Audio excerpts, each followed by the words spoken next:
Todos nós sabemos quem é Zlatan Ibrahimovic, um dos melhores jogadores da nossa geração. Ibra sempre foi um jogador polêmico e cheio de si. Virou folclore dentro do futebol pela sua personalidade forte e seus famosos destemperos. Ibra também é conhecido por ser um jogador de temperamento forte e não abaixar a cabeça pra ninguém, jogadores e técnicos. Quantas vezes vimos cenas de Zlatan se acotovelando com adversários e impondo sua presença ao seu modo contra os rivais. Nem técnicos, principalmente Pep Guardiola, escaparam de um embate contra o sueco. Famoso por suas frases de efeito, Ibra sempre deixou claro seu desprezo pelo técnico espanhol em sua época de Barcelona.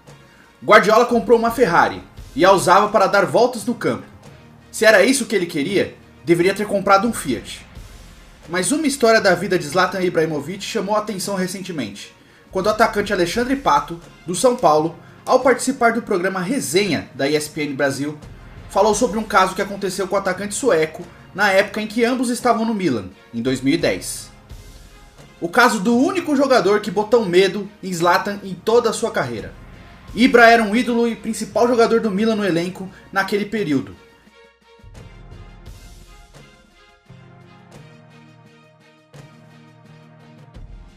E sempre foi conhecido por ser de difícil convivência em campo, pois sempre estava com os nervos à flor da pele. Mesmo nos treinamentos, ele exigia ao máximo de si e dos companheiros. Durante um desses treinamentos, Pato disse que em um lance casual houve um choque entre Ibrahimovic e o zagueiro Oguchi Onievo, dos Estados Unidos. Onievo era só mais um dentro daquele elenco. O zagueiro quase não jogava pelo clube, mesmo após chegar ao Milan, depois de uma boa passagem pelo futebol belga, com mais de 100 partidas pelo Standard Liège. O fato é que Onievo era mais um naquele elenco. Mas não era qualquer coisa, pois é um jogador de 1,96 m de altura e com 95 kg. Como diz os outros, um armário de tão grande. Na dividida entre os dois, Ibra acabou levando a pior no lance. Onievo percebeu a entrada dura, se desculpou e então o treino seguiu adiante. Mas, na jogada seguinte, Zlatan aplicou uma tesoura por trás no zagueiro, que se levantou e foi tomar satisfações. Zlatan agarrou Onievo pela gola da camisa e então, como conta Alexandre Pato, Onievo aplicou um golpe de judô em Ibrahimovic, que é faixa preta de taekwondo, diga-se de passagem. Com o golpe, derrubou o sueco e o dominou completamente, aplicando um mata-leão, pronto para disparar um soco.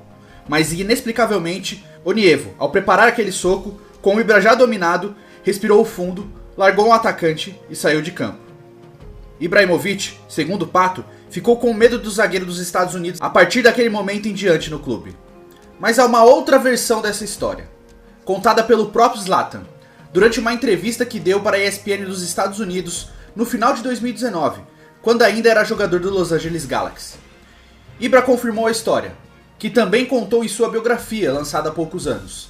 Ele narra o lance de outra maneira, de uma outra perspectiva, de que Onievo foi o maior e mais forte cara que ele já se envolveu em uma confusão.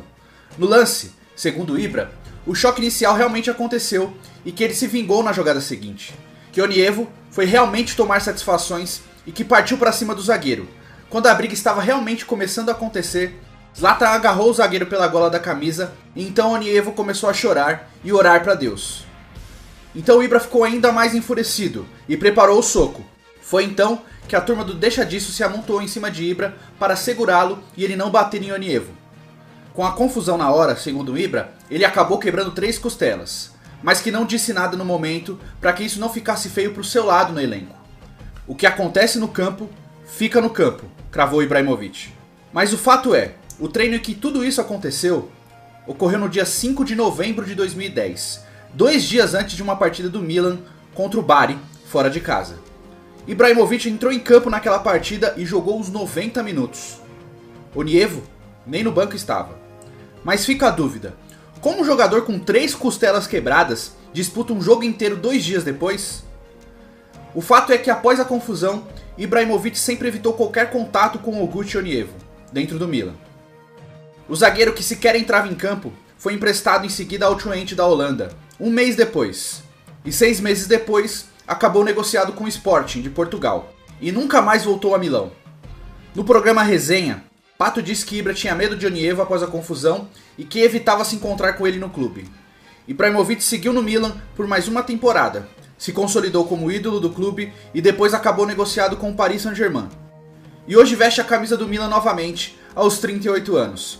O Guccionievo tem 37 anos, é um jogador aposentado e trabalha na direção do Orlando City, clube da Major League Soccer, e nunca comentou o caso publicamente.